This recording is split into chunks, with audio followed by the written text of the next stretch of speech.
सभी छोटे बड़े श्रोताओं को सुनीता भटनागर का प्यार भरा नमस्कार। ऑडियो स्टोरीज के हमारे चैनल कहानी जगत में आप सभी का स्वागत है। हिंदी कहानियों की श्रृंखला में आइए आज सुनते हैं पुष्पा सक्सेना जी द्वारा रचित कहानी तुम्हें पाकर। प्रिया के पत्र ने जया को सोच में डाल दिया।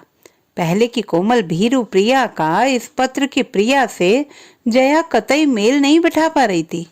पत्र के शुरू की पंक्तियों ने ही जया को चौंका दिया। क्या यह वही प्रिया है जिसे जया ने बचपन से जाना है?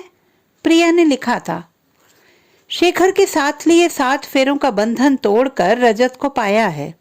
रजत का साथ पाकर अब और कुछ पाने की आकांक्षा ही शेष नहीं रही। सब कुछ मिल गया है मुझे। बहुत बहुत खुश हूं जया। रजत ने मुझे मेरी पहचान दी है। नहीं, हम शादी के झूठे बंधन में नहीं बंधे हैं, पर मन के रिश्ते से एक हो चुके हैं। जानती हूँ मेरे इस फैसले से समाज मुझे धिक्कारेगा। मुझे चरित्रहीन और कलंकिनी जैसी संज्ञाओं से अलंकृत किया जाएगा, पर मुझे इन बातों की परवाह नहीं है। रजत के साथ जान पाई हूँ सच्ची खुशी किसे कहते हैं। उम्र के इस पड़ाव पर जान सकी हूँ 7 फेरों की जगह मन का बंधन अटूट होता है। उम्मीद है तू मुझे समझ सकेगी। लंबे पत्र के अंत में प्रिया के हस्ताक्षर थे। जया और प्रिया बचपन की सहेलियां थीं। पड़ोसी होने के कारण दोनों साथ साथ स्कूल और कॉलेज गई थीं। प्रिया संकोची स्वभाव की बेहद संवेदनशील लड़की थी। कहानियां उपन्यास पढ़ते पढ़ते वह भी कहानियां लिखने लगी थी। स्कूल कॉलेज की प्रतियोगिताओं में वह अपनी कहानी पढ़ने का साहस कभी नहीं कर सकी थी। छात्र छात्राओं की भीड़ उसे डरा जाती। जया को अपनी कहानी पकड़ाकर अनुनय करती, जया प्लीज मेरी कहानी पढ़ देना। तू खुद क्यों नहीं पढ़ती? अपनी कहानी के पात्रों की फीलिंग्स तू जितनी अच्छी तरह से व्यक्त कर सकती है मैं नहीं कर सकूंगी। कोई बात नहीं, मेरी कहानी की थीम तो समझी जाएगी। प्राइज मिले या ना मिले मुझे कतई परवाह नहीं है। प्रिया की जिद पर जया को उसकी लिखी कहानी पढ़नी ही पड़ती। कहानियों की ट्रेजेडी जया की आंखें नम कर देती। तू हमेशा ट्रेजेडीज ही क्यों लिखती है प्रिया? जिंदगी में कुछ खुशियां भी तो हो सकती हैं। एक बात जरूर है, तेरी दुखद अंत वाली कहानियां तुझे इनाम जरूर दिला जाती हैं। क्या इसीलिए ट्रेजेडीज लिखती है? जया परिहास करती। हम जानबूझकर अंत दुखद थोड़ी बनाते हैं। लिखते हुए कहानी अपने आप कुछ से कुछ बन जाती है। प्रिया मासूमियत से कहती, तेरी यह बात तो सच है। कहानी को पढ़ते हुए पाठक जिसे खलनायक समझते हैं, अंत होते होते तेरी लेखनी उन्हें भी सहानुभूति दिला जाती है। सच्चाई स्वीकार करती जया हंस पड़ती थी। एमए पूरा करते ही प्रिया की शादी आगरा के एक वकील शेखर कुमार के साथ हो गई। विदाई के समय जया के कंधे पर सिर रखकर प्रिया खूब रोई थी। प्रिया के जाने पर जया भी उदास हो गई थी, पर जल्दी ही रोहित ने उसका जीवन साथी बनकर उसकी उदासी को दूर कर दिया था। समय बीतता गया। विवाह के 6 वर्ष बीत चुकने के बाद प्रिया का ये फैसला क्यों? 2 साल पहले जया एक सेमिनार में आगरा गई थी। ताजमहल देखने के साथ साथ प्रिया से मिल पाने की संभावना भी थी। जया को गले लगाती प्रिया का चेहरा खुशी से जगमगा उठा था। तुझे देखकर मैं तो जी गई जया। अच्छा, यानी मेरे आने के पहले आप बेजान थी? लगता है आज भी तू अपनी कहानियों में जी रही है, वही पुरानी ट्रेजेडी क्वीन बनी हुई। जया ने परिहास किया। कहानियां तो मेरा साथ शादी होते ही छोड़ गई।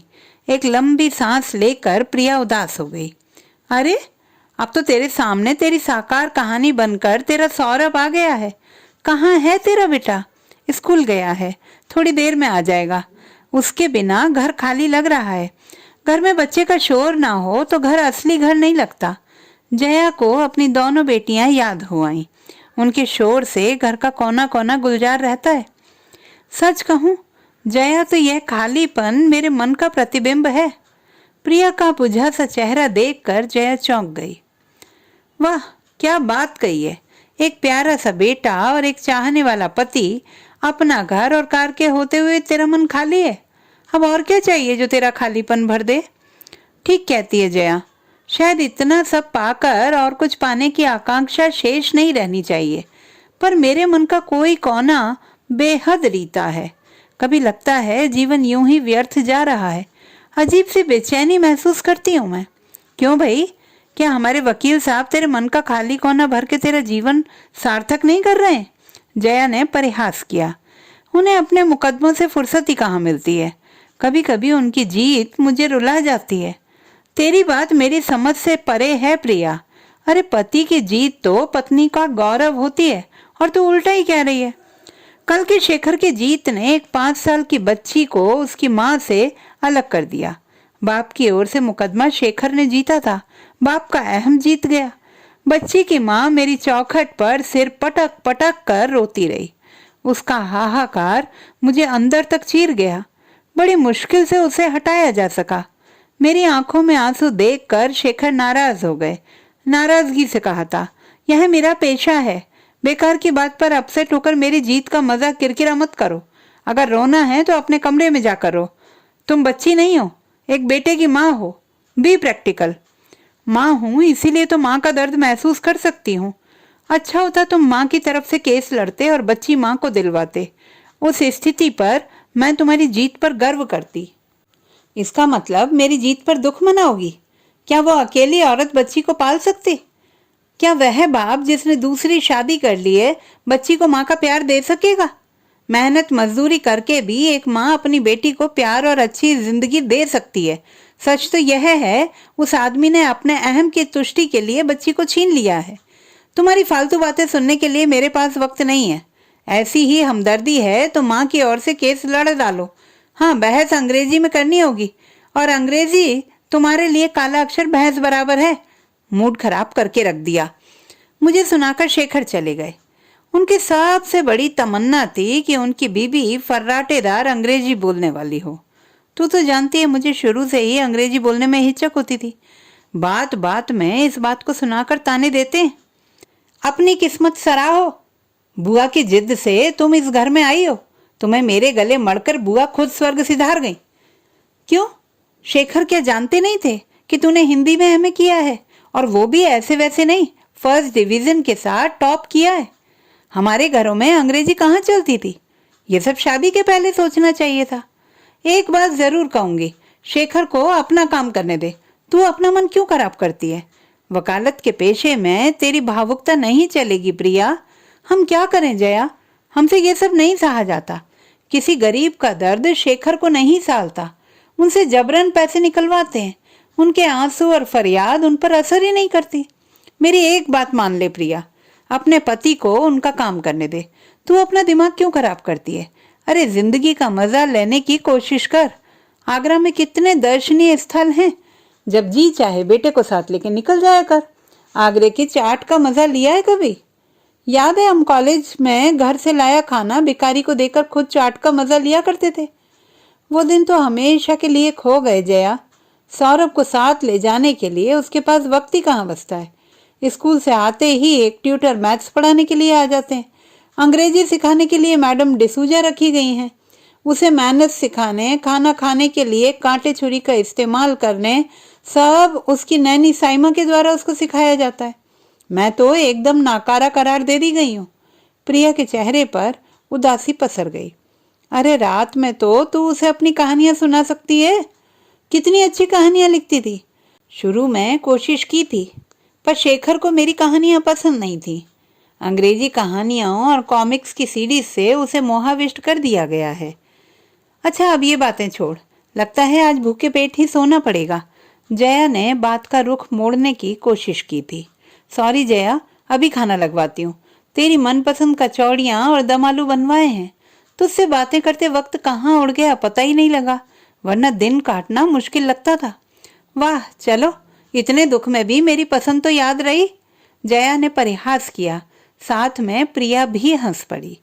शाम को शेखर जब कोर्ट से लौटे तो जया और प्रिया चाय पी रही थी। सौरभ जया के लाए खिलौने लेकर पढ़ने चला गया था। प्रिया से जया का परिचय पाकर हेलो कहकर शेखर ने जानना चाहा। अरे आप कहाँ चले, हमारे साथ चाय नहीं पियेंगे? जया ने हंसकर शेखर को रोकना चाहा। नो थैंक्स, मैं कोर्ट में चाय ले चुका हूँ। कल एक बड़ा इम्पोर्टेंट केस है, मुझे तैयारी करनी है। आप अपनी फ्रेंड के साथ चाय एंजॉय कीजिए। फिर किसी की बात की प्रतीक्षा ना कर शेखर चले गए। देखा तूने, इन्हें चाय पीने तक की फुर्सत नहीं है। कभी कभी बड़ा अकेलापन महसूस करती हूँ। बेटे को माँ से ज्यादा टीवी में इंटरेस्ट है। सब अपनी दुनिया में मस्त हैं। तू कहीं जॉब क्यों नहीं ले लेती प्रिया? एमए की फर्स्ट डिवीजन को जंग क्यों लगा रही है? एक बार शेखर से जॉब लेने की बात की थी, पर वह बेहद नाराज हो गए थे। कहा था, क्यों, क्या पैसों की कमी पड़ गई है? मैं औरतों की नौकरी के सख्त खिलाफ हूँ। तुम काम पर जाओगी तो घर कौन देखेगा? मैंने अपना घर देखने के लिए तुमसे शादी की है। आगे कभी नौकरी की बात सोचना भी मत।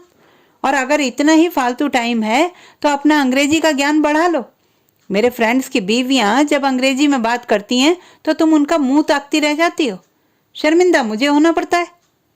तुझे पूछना चाहिए था कि क्या तेरी स्थिति नौकरानी की है? बस घर देखना ही तेरा दायित्व है। उस हालत में तो शेखर को किसी अनपढ़ लड़की से शादी करनी चाहिए थी। मुझे लगता है शेखर खुद किसी हीन ग्रंथि से ग्रस्त है। सुना है अनाथ शेखर को उनकी बुआ ने अभावों में पाला है। अब पैसा आने पर शायद वह ऐसी बातें करते हैं। जया उत्तेजित हो उठी। तू शायद ठीक कहती है। मैंने पहले ही हार मान ली। मैं जॉब के लिए फिर से बात करूंगी। सिर्फ बात करने से ही कुछ नहीं होगा। तुझे अपने में हिम्मत लानी होगी। पक्का निश्चय करना होगा कि तुझे जॉब जरूर लेना है। डरने से कुछ हासिल नहीं होने वाला है। जॉब लेने से तेरा खालीपन और निष्क्रियता की भावना तिरोहित हो जाएगी। तू कहे तो मैं शेखर से बात करूं? नहीं, तेरी बात समझ में आ गई है। जॉब करने से लगेगा कि मैं भी कुछ सार्थक कर रही हूँ। कामकाजी औरतें अपने काम के साथ घर की देखभाल भी अच्छी तरह से कर सकती हैं। प्रिय का चेहरा आत्मविश्वास के साथ चमक उठा था। जया को आगरा के दर्शनीय स्थल दिखाती प्रिया का मूड खुशगवार हो गया। ताज पहुंचकर जया ने प्रिया को छेड़ा था। याद है, तेरी एक कहानी सुनकर मनोज तेरा दीवाना हो गया था। बेचारे ने अपनी प्रेमिका से धोखा खाया था। खूब याद है। न जाने कैसे उसे यह वहम हो गया कि मैं बहुत अर्थों में उसकी प्रेमिका जैसी थी। देवदास बन गया था बेचारा। दोनों की सम्मिलित हंसी में पुरानी खुशियां थी। जया की घर वापसी तक प्रिया का मूड बदल चुका था। जया ने उसके मन में पक्का विश्वास जगा दिया था कि वह भी कुछ कर सकती है। दृढ़ शब्दों में जॉब लेने की बात ने शेखर को चौंका दिया। यह जॉब का भूत फिर से सवार हो गया। जरूर यह पट्टी तुम्हारी सहेली ने पढ़ाई है। वह खुद जो जॉब करती है। एक बार कहने पर बात समझ में नहीं आती क्या? औरतों का काम करना मुझे कतई पसंद नहीं है। वैसे भी काम करके कौन से झंडे गाड़ लोगी? कड़ाई से शेखर ने अपनी बात कह दी। मैं कुछ ऐसा पाना चाहती हूँ जिसे पाकर और कुछ पाने की आकांक्षा शेष ना रहे। हो सकता है मेरा जॉब मेरी वह आकांक्षा पूर्ण कर दे। प्रिया ने निर्भय मन से अपनी बात कह दी। मैं स्टैम्प पेपर पर लिखकर दे सकता हूँ। तुम्हारी जिंदगी में ऐसा दिन कभी नहीं आएगा। अपनी रोने वाली कहानियां लिखते लिखते तुमने खुद जिंदगी में रोना ही सीखा है। इतना सब कुछ पाने के बाद और क्या चाहिए? अपनी किस्मत सराहो, मुफ्त में मजे उड़ा रही हो। अब मेरा और अपना वक्त बर्बाद मत करो। शेखर झल्ला उठा।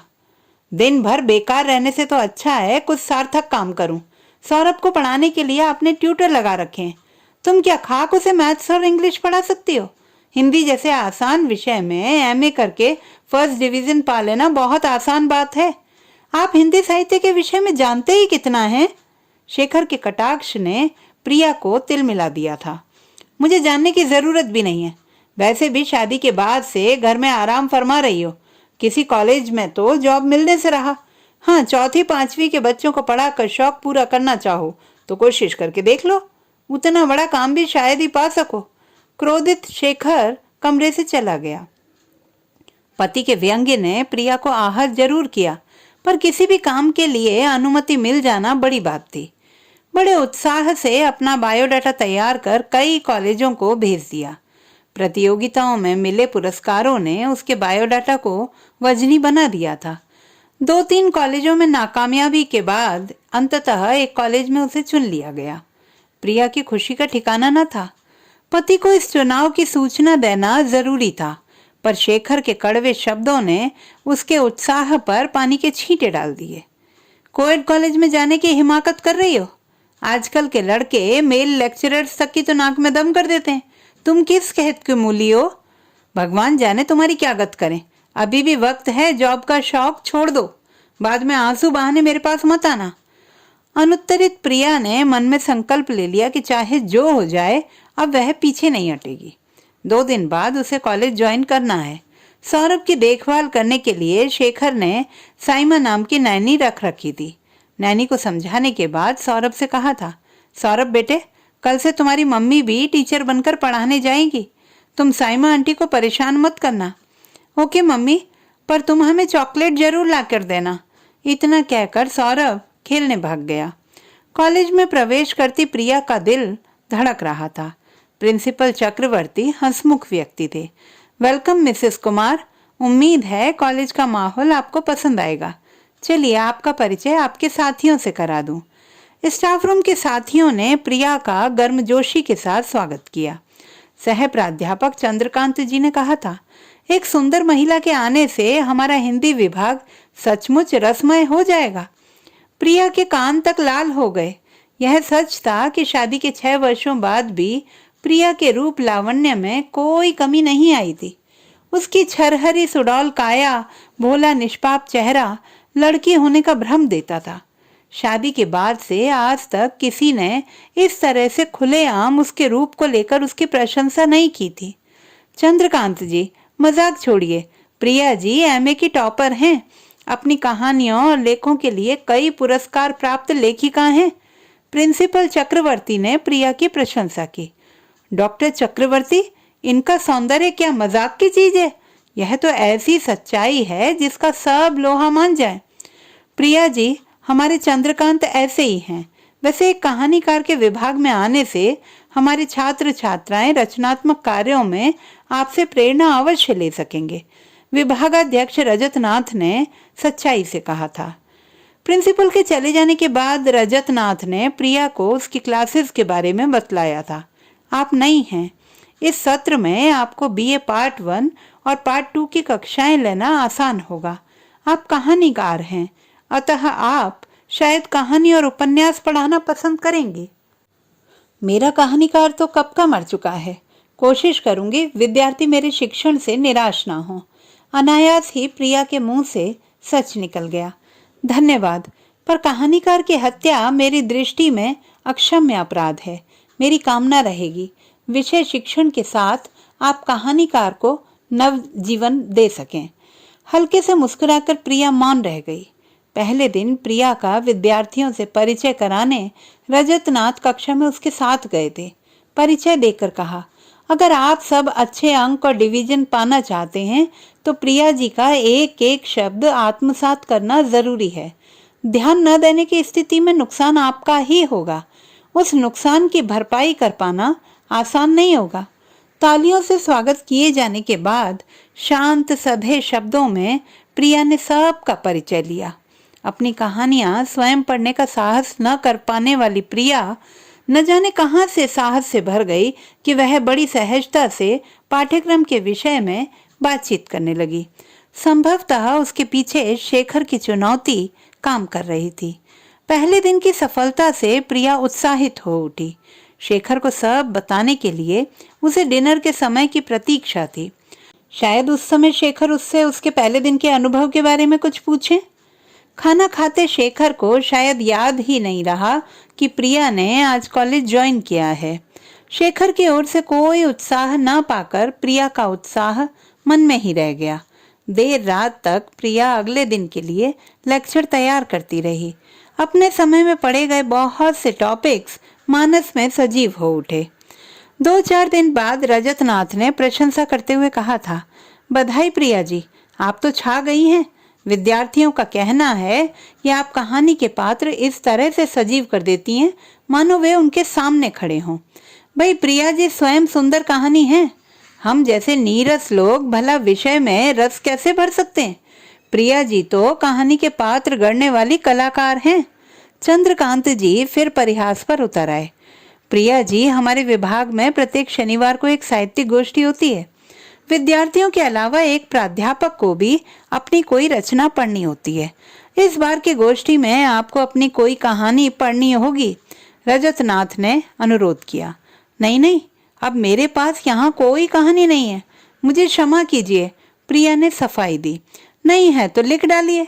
नई लेक्चरर महोदया को हमारा यह अनुरोध तो मानना ही होगा, चंद्रकांत जी ने सहास्य कहा।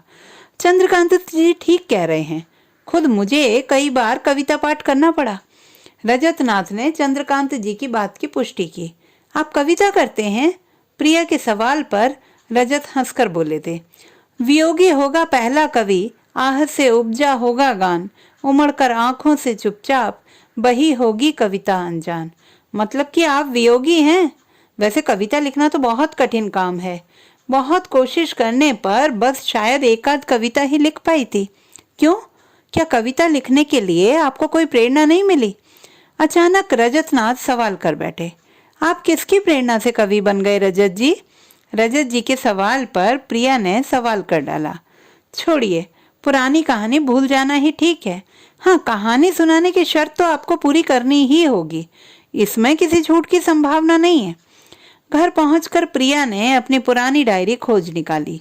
विवाह के बाद घर से अपनी कहानियों की डायरी और कॉपियां साथ लाने का मोह वह छोड़ नहीं सकी थी। सौभाग्यवश अलमारी के एक कोने में उसकी कहानियां सुरक्षित पड़ी थी। एक नजर में उसे अपनी प्रिय कहानी दिख गई। उस कहानी पर यूनिवर्सिटी की कहानी प्रतियोगिता में उसे प्रथम पुरस्कार मिला था। शनिवार की गोष्ठी में पूरा हॉल खचाखच भरा था। धड़कते दिल से प्रिया ने अपनी कहानी सुनानी शुरू की। यूनिवर्सिटी में उसकी कहानी जया ने पढ़ी थी। आज खुद कहानी पढ़ते समय मानो सारे पात्र जी उठे थे। भावों के साथ वाणी में स्वाभाविक उतार चढ़ाव आ रहा था। एक जगह तो स्वयं उसका गला भर आया। कहानी समाप्त होने के बाद, कुछ पलों के सन्नाटे के बाद, हॉल तालियों की गड़गड़ाहट से गूंज उठा था। अचानक रजतनाथ ने आगे बढ़कर उसका हाथ अपने हाथ में लेकर कहा था, जिस हाथ से यह कहानी लिखी गई है, मैं उसका अभिनंदन करता हूँ। यह कहानी भारत की आधी आबादी यानी नारी के कोमल मन की पीड़ा को साकार करती है। मेरी तो आंखें नम हो गईं। परिहास प्रिय चंद्रकांत जी भी गंभीर थे। गोष्ठी समाप्त होने पर छात्र छात्राओं ने उसे घेर लिया था। कहानी के विषय में उनकी जिज्ञासा शांत करती प्रिया अभिभूत थी। क्या सचमुच उसका लेखन इतना सशक्त है? शायद उसकी कहानियों में रोमांस और प्रेम का जो अभिनव रूप होता है, वही युवा पीढ़ी को आकृष्ट करता था। पर रजतनाथ और चंद्रकांत जी को भी तो उसकी कहानियां इतनी पसंद आई हैं। इसका अर्थ तो यही हुआ कि वह अच्छी कहानियां लिख सकती है। रजतनाथ ने अनुरोध भरे स्वर में कहा, आपकी कहानियां पढ़ने का सौभाग्य चाहता हूँ, क्या अवसर देंगी? वैसे क्या आपने कभी अपनी कहानियों का संकलन छपवाने के विषय में नहीं सोचा? नहीं, स्वयं को कभी लेखिका के रूप में देखा ही नहीं। बस जब मन में कुछ उठा तो लिख डाला। जानते हैं, आज पहली बार अपनी कहानी खुद पढ़ी है, वरना मेरी कहानियां मेरी फ्रेंड जया पढ़ती थी। आज उसे लिखूंगी कि मैंने अपनी कहानी खुद पढ़ी तो उसे बहुत खुशी होगी। कुछ संकोच से जया ने कहा था। बड़ी भाग्यशाली थी आपकी मित्र, जिसे इतनी सुंदर कहानियां पढ़ने को मिली। अब यह सौभाग्य मैं चाहूंगा। विश्वास है निराश नहीं करेंगी। मेरे पास कुछ एक कहानियां जरूर हैं, पर कुछ लोग उन्हें मूर्खतापूर्ण भावुकता की संज्ञा देते हैं। वादा कीजिए कि आप ऐसा कुछ नहीं कहेंगे। प्रिया को याद हो आया, एक बार बड़े उत्साह से शेखर को अपनी एक कहानी सुनाने की गलती कर डाली थी। किसी तरह आधी कहानी झेल चुकने के बाद शेखर ने झुंझलाकर रिमार्क दिया था, शेयर फुलिशनेस। औरतों की यही भावुकता उन्हें खुद रोने और दूसरों का मूड खराब करने के लिए मजबूर करती है। रोने रुलाने की जगह क्या कोई उद्देश्यपूर्ण रचना नहीं कर सकती थी? घर परिवार की औरतों के कर्तव्यों जैसे विषय पर लिखना सार्थक होता। तुम्हारी कहानी तो बस बकवास है। उस दिन के बाद से प्रिया ने अपनी कहानियां भुला दी थी। यह क्या कह रही हैं आप? आपकी कहानी सुनने के बाद मेरा अनुभव कहता है आपकी हर कहानी अनूठी होगी। ऐसी कहानियों को मूर्खतापूर्ण भावुकता कहने वाले सीने में दिल नहीं रखते होंगे। रजतनाथ की बात सुनकर प्रिया के चेहरे पर खुशी खिलाई। मेरा उत्साह बढ़ाने के लिए धन्यवाद। मैं अपनी कहानियां आपको जरूर दूंगी, पर आपको भी अपनी कविताएं सुनानी होंगी। मेरी कविताएं सूखी नदी सी रसहीन हैं। उनमें किसी के मन को छू पाने की क्षमता नहीं है। उदासी रजतनाथ के चेहरे पर स्पष्ट थी। मन का कोई कोना सूखा भी तो हो सकता है। हो सकता है आपकी रसविहीन कविताएं उस कोने में अपनी जगह बना लें। प्रिया की बात ने रजतनाथ को जैसे चौंका सा दिया। ठीक है, अगर ऐसी नीरस कविताओं की आपको चाहत है तो कल मेरा कविता संग्रह आपके हाथों में होगा। क्षमा कीजिए, आप अपनी कविता संग्रह प्रिया जी को अवश्य दें, पर हम सब स्टाफ मेंबर्स आपकी कविताएं सस्वर सुनना चाहेंगे। चंद्रकांत जी ने अनुरोध किया था। सबके अनुरोध पर खाली समय में रजतनाथ ने अपनी 2-3 कविताएं सुनाई थी। कविताओं में जैसे मन की गहन पीड़ा साकार थी। आपने ये कैसे कहा कि आपकी रसविहीन कविताएं किसी के मन को छू नहीं सकती? आपकी कविताओं ने तो मेरे अंतर तक को उद्वेलित कर दिया है। सच कह रही हैं या मेरा मन बढ़ा रही हैं? बिल्कुल सच कह रही हूँ। अब आपका कविता संग्रह मुझे चाहिए। कविताओं और कहानियों के आदान प्रदान के साथ प्रिया और रजतनाथ के संबंध बहुत सहज होते चले गए।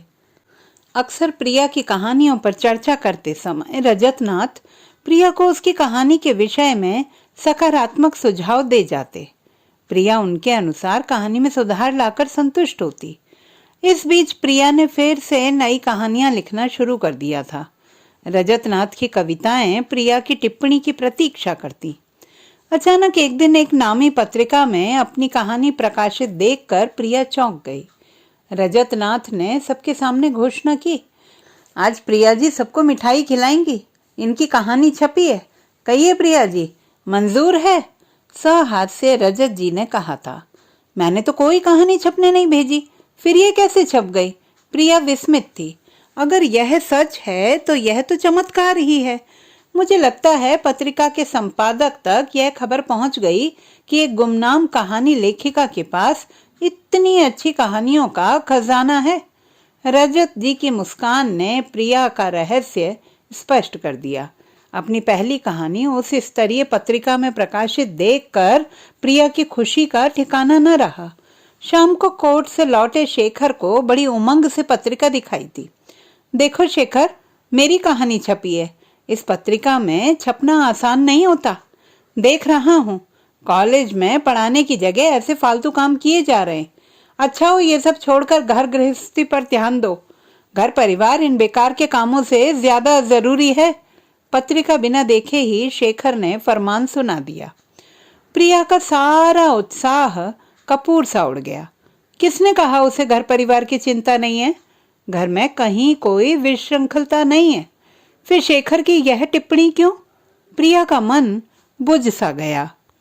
शेखर की उदासीनता और रूखे व्यवहार के बावजूद रजतनाथ के सानिध्य में प्रिया के मन का खाली कोना जैसे रस से परिपूर्ण होता जा रहा था। निकटता होते हुए भी रजतनाथ से प्रिया उनके व्यक्तिगत जीवन के बारे में कभी कुछ नहीं पूछ सकी। एक दिन बातों बातों में रजतनाथ की अनुपस्थिति में चंद्रकांत जी ने अनायास ही रजतनाथ के जीवन का रहस्य उद्घाटित कर डाला। रजतनाथ की पीड़ा का कारण एक लड़की थी। उन्होंने उसे सच्चे मन से बहुत प्यार किया, पर वह उन्हें छोड़ गई। क्यों? रजत जी में क्या कमी थी? प्रिया इस रहस्य उद्घाटन से विस्मित थी। अमेरिका के इंजीनियर के मुकाबले में रजत जी कमजोर पड़ गए। वह लड़की उन्हें पूरी तरह से तोड़ गई। उसके जाने के बाद उन्होंने विवाह क्यों नहीं किया? विवाह के बाद भी तो वह एक अच्छी पत्नी पा सकते थे। रजत ने उसे बेहद संजीदगी से चाहा था। ऊपर से हंसते हुए रजत अंदर से टूट चुके हैं। वैसे आजकल उनमें परिवर्तन देख रहा हूँ। उनकी उदासी की जगह चेहरे पर खुशी रहती है। शायद वक्त सबसे बड़ा मरहम होता है। भगवान करे उनके जीवन में फिर से खुशियां आ जाएं। प्रिया ने सच्चे दिल से कामना की। वक्त के साथ प्रिया और रजतनाथ के बीच की औपचारिकता दूर होती गई। रजतनाथ आसानी से प्रिया को बस प्रिया पुकारते, पर उनकी जिद के बावजूद रजतनाथ को सिर्फ रजत पुकारने में प्रिया को काफी कठिनाई हुई। उनका तर्क था, अमेरिका में तो माँ बाप को भी नाम से पुकारा जाता है। विद्यार्थी टीचर का नाम लेते हैं। हम दोनों मित्रों की तरह एक दूसरे को नाम से संबोधित क्यों नहीं कर सकते?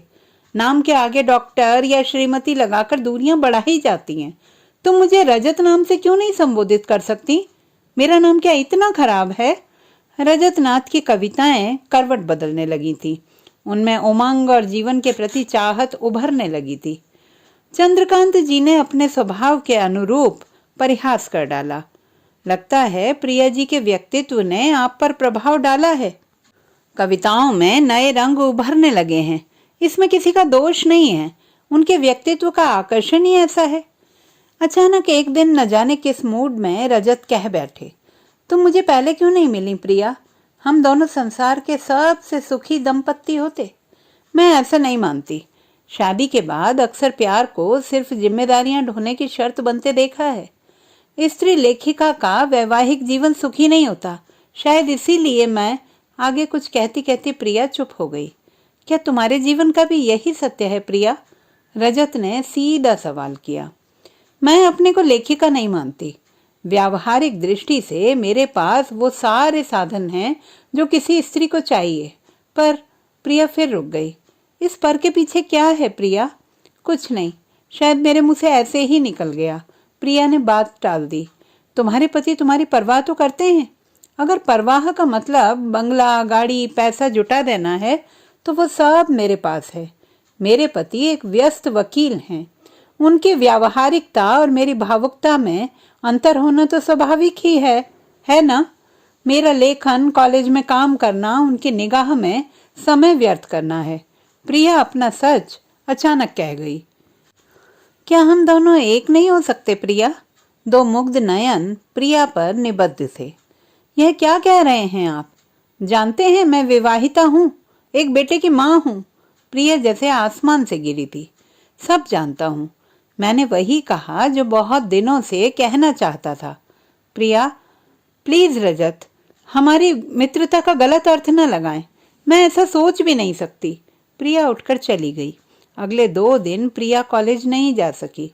रजत नाथ का सामना करने का उसमें साहस ही नहीं रह गया था। घर में अपने नाम आए कोरियर ने प्रिया को चौंका दिया। लिफाफे में रखे गुलाबी कागज का पैकेट खोलते ही प्रिया की दृष्टि सुनहरी जिल्द से सज्जित पुस्तक के शीर्षक पर स्थिर हो गई। रजनीगंधा शीर्षक के नीचे लेखिका का नाम प्रिया जगमगा रहा था। कहानी संग्रह का प्रकाशन बिना उसकी जानकारी के कैसे संभव हो सका, प्रिया को समझने में देर नहीं लगी। पुस्तक के प्रथम पृष्ठ पर एक चिट थी। जन्मदिन की अनंत मंगल कामनाएं। अगर आपकी दृष्टि में मैंने गलती की है तो क्षमा की आकांक्षा है। कल आपकी पुस्तक का विमोचन समारोह है। विश्वास है मेरी गलती का दंड अपने प्रथम कहानी संकलन को नहीं देंगी। प्रतीक्षा रहेगी। सस्नेह, रजत। प्रिया ने सपने में भी नहीं सोचा था कि उसकी कहानियां कभी संकलन का रूप ले सकेंगी। रजत ने अपनी गलती के लिए क्षमा मांगी है, पर क्या यह बात उसके अपने मन में कभी नहीं आई? काश रजत उसके जीवन साथी होते। रजत के साथ उसके जीवन की दिशा ही कुछ अलग होती। उसकी हर बात को रजत मान देते हैं। उसकी चिंता और समस्याओं का हल मिनटों में निकाल देते हैं। सच तो यह है कि वह भी कुछ है, इसका भान तो रजत ने ही कराया है, वरना वह तो बस एक उबी हुई गृहिणी बनकर रह जाती। पिछले सप्ताह विभागीय डिबेट का विषय 7 फेरे नहीं, मन का मिलन चाहिए रखा गया था। प्रिया को यह देखकर आश्चर्य हुआ कि छात्राओं के एक ग्रुप ने 7 फेरों वाले विवाह के मुकाबले में मन के मिलन को ज्यादा महत्व दिया। विभा ने जोरदार शब्दों में कहा, क्या सच्चाई है 7 फेरों की? शायद ही कोई पति 7 फेरों के समय लिए गए वचन याद रखते हों। बेचारी पत्नी जरूर उन वचनों को निभाने की भरपूर कोशिश करती है। इतना ही नहीं, कभी कभी उन वचनों के बंधन में जकड़ी पति के अत्याचार सहने को भी विवश होती है। डिबेट में विभा का ग्रुप ही विजयी रहा। प्रिया सोचने लगी, समय के साथ लड़कियों की सोच में भी बदलाव आ गया है। स्वयं प्रिया भी इस विचार से सहमत है, पर क्या वह विभा की तरह यह बात खुलकर कह सकती है? अगर उसे रजत जैसा पति मिला होता तो उसका जीवन सार्थक होता। अचानक प्रिया जैसे जाग गई। छी, कैसी बात वह सोच बैठी। पुस्तक को प्यार से सहलाती प्रिया ने सोच लिया, वह विमोचन समारोह में अवश्य जाएगी। शेखर से कुछ भी कहना व्यर्थ ही होता। रजनीगंधा का विमोचन आगरा के विधायक मोहन कुमार द्वारा किया गया। अपने वक्तव्य में उन्होंने कहा था, मुझे गर्व है कि हमारे शहर में इतनी अच्छी कहानीकार है। उनकी कहानियां उच्च स्तरीय हैं। आगरा के पुस्तकालयों के लिए यह पुस्तक खरीदी जाएगी। लेखिका को मेरी बधाई। पुस्तक विमोचन के बाद पत्रकारों ने कहानियों की थीम, विषय आदि पर प्रश्न पूछने शुरू कर दिए। प्रश्नों के उत्तर देती प्रिया के चेहरे पर आत्मविश्वास और सफलता की खुशी चमक रही थी। अचानक एक महिला पत्रकार पूछ बैठी, आपके पति नहीं दिखाई दिए? क्या वह आपकी सफलता के सहभागी नहीं है? वह एक जरूरी केस के सिलसिले में बाहर गए हैं। साथ खड़े रजत नाथ के बहाने ने प्रिया को बचा लिया। समारोह समाप्त होने के बाद भीगे स्वर में प्रिया ने रजत से कहा, आपने मेरा सपना पूरा किया है, इसके लिए धन्यवाद बहुत छोटा शब्द है। आज भी तुम इतनी उदास क्यों हो प्रिया? क्या मुझे माफी नहीं मिलेगी? प्लीज माफी मांगकर शर्मिंदा ना करें। हम मित्र हैं, हमारे बीच औपचारिकता नहीं होनी चाहिए। इसका मतलब हमारी मित्रता में दरार नहीं आएगी। आज चैन की नींद सो सकूंगा प्रिया।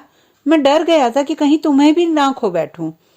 हिम्मत करके रात में प्रिया ने अपना संग्रह शेखर को दिखाया, पर उसे देखते ही शेखर का पारा चढ़ गया। मुझसे छिपा कर पैसे बर्बाद किए जा रहे हैं। कितने हजार प्रकाशक को दिए हैं? मैंने पैसे नहीं दिए। शांति से प्रिया ने सच्चाई बता दी। तुम क्या समझती हो मैं मूर्ख हूं जो तुम्हारी बात मान लूंगा? तुम जैसी अनाम लेखिका की किताब कोई बिना पैसे लिए छाप दे, यह असंभव है। यह किताब डॉक्टर नाथ ने छपवाई है। डॉक्टर नाथ तुम्हारे क्या लगते हैं जो बिना किसी फायदे के तुम्हारी किताब छपवा दी? शेखर चीख पड़ा। वह मेरे विभागाध्यक्ष हैं, मेरी कहानियां पसंद करते हैं। तुम्हारी कहानियां या तुम्हें पसंद करते हैं? ऐसा तो पहली बार सुना कि कोई विभागाध्यक्ष किसी लेक्चरर की किताब छपवाए। सच कहो, तुम दोनों के बीच क्या चल रहा है? शेखर का क्रोध चरम सीमा पर था। अनुत्तरित प्रिया शेखर के सामने से हट गई। पिछले कुछ दिनों से शेखर का बर्ताव बेहद रूखा होता जा रहा था। बात बेबात प्रिया की आलोचना करना उसका स्वभाव हो गया था। साथ की महिला वकील मिस तनेजा के साथ देर रात तक काम के बहाने रुके रहना रोज का नियम बन गया था। एक दो बार प्रिया ने कुछ कहना चाहा तो उसे उसकी औकात बता दी गई। उसके बाद प्रिया ने कभी कुछ जानने समझने की कोशिश ही नहीं की। रात में करवटें बदलती प्रिया की आंखों के सामने से रजत का चेहरा नहीं हट रहा था। अपने को धिक्कारती प्रिया सोच रही थी, 30 बरस की उम्र में परपुरुष के विषय में सोचते रहना कितना अशोभनीय है। वह कैसे भूल सकती है कि वह शादीशुदा ही नहीं, एक बेटे की माँ भी है। अपने मन पर उसे काबू पाना ही होगा। दृढ़ निश्चय के बावजूद उसका मन बेकाबू ही रहा। दूसरी सुबह अखबार पढ़ते शेखर की दृष्टि कल शाम के पुस्तक विमोचन समारोह पर छपी फोटो पर ठहर गई। फोटो में प्रिया के साथ विधायक मोहन कुमार खड़े थे। शेखर के माथे पर बल पड़ गए। जोर की पुकार पर घबराई प्रिया सामने आ खड़ी हुई। फोटो में किसके साथ सटकर खड़ी हो? तीखी आवाज में शेखर ने सवाल किया। इन्हें क्या आप नहीं जानते? हमारे शहर के विधायक मोहन कुमार हैं। मेरी पुस्तक का विमोचन उन्हीं ने किया था। कुछ गर्व से प्रिया ने कहा। काहे का विधायक? कॉलेज में लड़कियों को छेड़ने की वजह से सस्पेंड किया गया था। पुस्तक का विमोचन कराने के लिए ये गुंडा ही बचा था। मेरी नाक कटाने के लिए और कौन कौन से गुल खिलाओगी? बस बहुत हो गया, कल से कॉलेज नहीं जाओगी। ऊंची आवाज में शेखर ने अपना फैसला सुना डाला। नहीं, मैं जॉब नहीं छोड़ सकती। रही बात विधायक के चरित्र की, तो इस बारे में मेरी कोई जानकारी नहीं है। कार्यक्रम मैंने आयोजित नहीं किया था। समझ गया, जरूर यह तुम्हारे रजतनाथ की चाल है। अपने फायदे के लिए, विधायक को खुश करने के लिए तुम्हारा सहारा लिया है। शेखर की आंखों से आग बरस रही थी। रजत जी कभी ऐसी ओछी बात सोच भी नहीं सकते। अच्छा, वह महान इंसान है और मैं ओछी बातें करता हूँ। अब मेरा फैसला सुन लो, तुम्हें अपने कॉलेज या पति में से एक को चुनना है। शेखर तैश में खड़ा हो गया। ये कैसा फैसला है? मैं आपके बारे में ऐसी बात कैसे सोच सकती हूँ?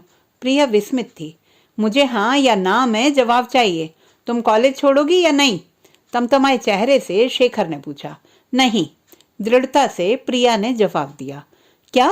तुम्हारी यह मजाल? मेरी बात नहीं मानोगी? अभी इसी वक्त मेरे घर से निकल जाओ।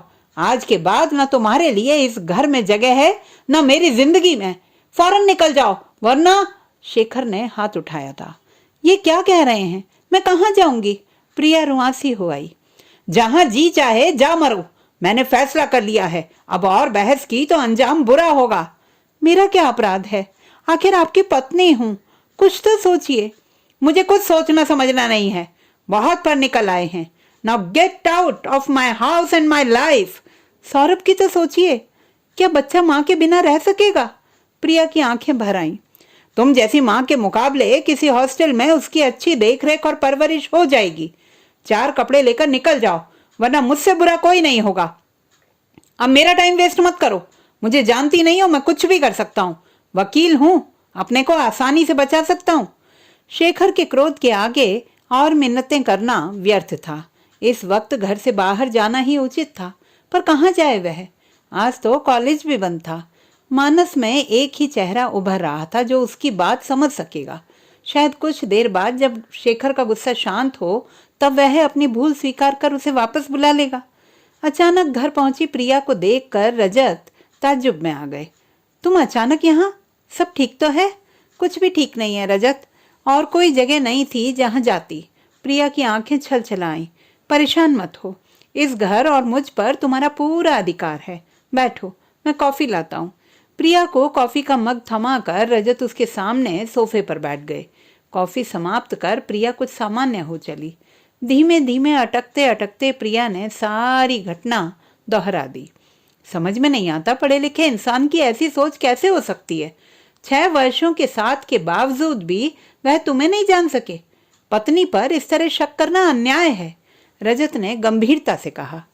आगे के लिए क्या सोचा है प्रिया? प्रिया के मौन पर रजत ने पूछा। शेखर के बुलावे का इंतजार है, और कर भी क्या सकती हूँ? इतने अपमान के बाद लौट कर क्या सम्मान पा सकोगी? रजत ने दृष्टि प्रिया के चेहरे पर गड़ा दी। और कर भी क्या सकती हूँ? प्रिया के रुके आंसू फिर बह निकले। जैसे पल भर में उसने तुम्हें अपनी जिंदगी से निकाल फेंका है, तुम भी उसे अपनी जिंदगी से निकाल सकती हो। औरत और आदमी में बहुत फर्क होता है रजत। इसी सोच की वजह से औरत हमेशा हारती आई है। सच कहो, क्या तुम्हारा मन नहीं चाहता कि कोई तुम्हें, तुम्हारे पूरे वजूद को, तुम्हारी हर अच्छाई कमी के साथ तुम्हें सच्चे मन से प्यार करे? जो नहीं मिला उसके बारे में क्या सोचना। अचानक प्रिया का मोबाइल बज उठा। शेखर का फोन है। प्रिया उत्साहित हो उठी। कान से फोन लगाते ही शेखर की तीखी आवाज सुनाई दी थी। जानता हूँ अपने आशिक के पास बैठी मुंह काला कर रही हो। कल तलाक के कागजात पहुंच जाएंगे। चुपचाप पेपर्स पर साइन कर देना। साइन न करने की हालत में कोर्ट में बेइज्जती के लिए तैयार रहना। याद रखना, मैं शहर का नामी वकील हूँ। धज्जियां उड़ाकर रख दूंगा। बात खत्म करते ही फोन कट गया था। निरपराध होते हुए भी मुझे तलाक की धमकी दे रहे हैं। इसके पहले कि शेखर के तलाक के कागजात पहुंचे, मैं शेखर को तलाक देना चाहती हूँ। मुझे जो भी सहना पड़े सहूंगी, पर शेखर के अहम को तो चोट पहुंचा सकूंगी। शेखर क्या मुझे छोड़ेंगे? मैं ही उनका परित्याग करूंगी। मेरी मदद कर सकते हो रजत? वाह, ये हुई ना बात। पुरुष हमेशा औरत की दुखती रग पर चोट करता है। स्त्री की कमजोरी उसके अहम को बढ़ावा देती है। तुम ठीक सोच रही हो। मेरा वकील मित्र तुम्हारे तलाक के कागजात तैयार कर देगा। कल सुबह तक कागजात शेखर तक पहुंच जाएंगे। हाँ, एक बार फिर सोच लो। मैं सोच चुकी हूँ, अब पीछे नहीं हटूंगी। प्रिया के चेहरे पर दृढ़ता थी। सौरभ के बारे में क्या सोचा है? मुझे पूरा विश्वास है समझदार होने पर वह जान जाएगा मैं निरपराध थी। वह मेरे पास जरूर आएगा। प्रिया के भेजे डाइवोर्स के पेपर्स देखकर शेखर बौखला गया। फोन पर अपशब्दों की बौछार कर तलाक के पेपर्स पर साइन कर दिए। सौरभ से उसके स्कूल मिलने गई प्रिया को बताया गया कि उसे बेटे से ना मिलने देने की सख्त हिदायत दे दी गई है। प्रिंसिपल सहृदय महिला थी। जोखिम उठाकर सौरभ को बुला दिया गया। बेटे को गले लगाकर प्रिया रो पड़ी। नन्हे सौरभ ने उसके आंसू पोंछकर कहा, रो मत मम्मी, पापा गंदे हैं, वो तुम पर चिल्लाते हैं। तुम अच्छी मम्मी हो, हम तुम्हारे साथ रहेंगे। हाँ बेटे, जब तुम बड़े हो जाओगे तब हम दोनों साथ रहेंगे। आंसू पोंछ प्रिया ने विदा ली। दूसरी बार सौरभ से मिलने जाने के लिए जब फोन किया तो पता लगा कि उसे किसी दूसरे शहर के हॉस्टल में भेज दिया गया है। रजत नाथ ने प्रिया के लिए अलग अपार्टमेंट का इंतजाम जरूर करा दिया, पर उसकी हर जरूरत पूरी करना उनका फर्ज होता। लोगों की बातें अगर उन्होंने सुनी भी तो उन्हें नकार दिया। शेखर का इलाहाबाद शिफ्ट कर जाना उसके पुरुष की पराजय ही थी। प्रिया ने अपने को नई जिंदगी में ढाल जरूर लिया, पर सौरभ की याद उसे बेचैन कर देती। रजत जी के कहने पर प्रिया ने उपन्यास लिखना शुरू किया था। तुम्हारे जीवन में इतना कुछ घटा है प्रिया, उसे एक उपन्यास का रूप आसानी से दे सकती हो। तुम्हारे पास एक सशक्त लेखनी है, यह उपन्यास तुम्हारी उपलब्धि होगी। उपन्यास लिखने में प्रिया पूरी तरह से डूब गई। अचानक उसने महसूस किया कि उपन्यास का नायक रजत जैसा बन गया है। कुछ पृष्ठ पढ़कर रजत ने सहास्य पूछा था, तुम्हारे नायक को उसकी नायिका कभी मिल भी सकेगी या आजीवन वह उसकी आराध्या ही बनी रहेगी? आराध्य तो नायिका का नायक है रजत, फिर दोनों के मिलन में बाधा क्या है प्रिया? अनुत्तरित प्रिया के दोनों हाथ अपने हाथों में लेकर रजत ने प्यार से कहा, बहुत प्रतीक्षा कर ली प्रिया, अब इस अकिंचन को अपना जीवन साथी बना लो, हम विवाह कर लें। नहीं रजत, मैं विवाह शब्द में विश्वास नहीं करती। प्रेम विवाह भी असफल हो जाते हैं। मैं नहीं चाहती हम दोनों के बीच जो प्यारा रिश्ता है वो विवाह के बाद मजबूरी का बंधन बन जाए। ऐसा नहीं होगा प्रिया, हमारा रिश्ता कभी मजबूरी का नहीं हो सकता। मुझ पर विश्वास है ना? तुम्हारा विश्वास ही तो मेरा संबल है रजत, पर विवाह पर कतई विश्वास नहीं कर सकती मैं। मुझ पर विश्वास है तो हम दोनों एक साथ क्यों नहीं हो सकते प्रिया? उम्र की इस सीढ़ी पर ऐसा सोचना क्या ठीक है रजत? प्यार की कोई उम्र नहीं होती प्रिया। मैंने कब सोचा था कि वर्षों बाद इस वैरागी मन के तार प्यार की धुन पर झंकृत हो उठेंगे। विश्वास करो, विवाह हमें पूर्ण कर देगा, मेरी बात मान लो। नहीं रजत, विवाह का बंधन मुझे अब स्वीकार ही नहीं है। अगर तुम विवाह नहीं चाहती तो हम बिना विवाह किए भी तो एक छत के नीचे साथ साथ रह सकते हैं। विश्वास करो, मैं ऐसा कुछ नहीं मांगूंगा जो तुम्हें अस्वीकार हो। गंभीर स्वर में अपना प्रस्ताव देकर रजत चुप हो गए। एक छत के नीचे पूर्णता प्राप्त करने की जगह शायद हम दो हिस्सों में बंट जाएं रजत। ऐसा क्यों कह रही हो प्रिया? साथ रहने से तो प्यार बढ़ता है। रजत विस्मित थे। क्या एक छत के नीचे ना रहते हुए भी हम साथ नहीं है रजत? मैं तो हर पल तुम्हें अपने साथ पाती हूँ। हो सकता है एक छत के नीचे रहते हुए हमारी दूरियां बढ़ जाएं। अगर हम एक दूसरे की अपेक्षाओं पर खरे ना उतर सके या एक दूसरे की कमियां नजर आने लगें तो क्या होगा? मैं तुम्हें खोना नहीं चाहती रजत। हाथों में चेहरा ढांपे प्रिया रो पड़ी। बड़े प्यार से प्रिया के आंसू पोंछकर रजत ने कहा था, तुम्हारी हर शर्त, हर बात सिर आंखों पर प्रिया। तुमने सच कहा, हमारा रिश्ता अटूट है, इसे कोई नाम देने की जरूरत नहीं है। इसी बात पर एक कॉफी हो जाए? बड़े स्वाभाविक अंदाज में हंसते हुए रजत ने फरमाइश कर डाली। प्रिया का आंसू भरा चेहरा चमक उठा।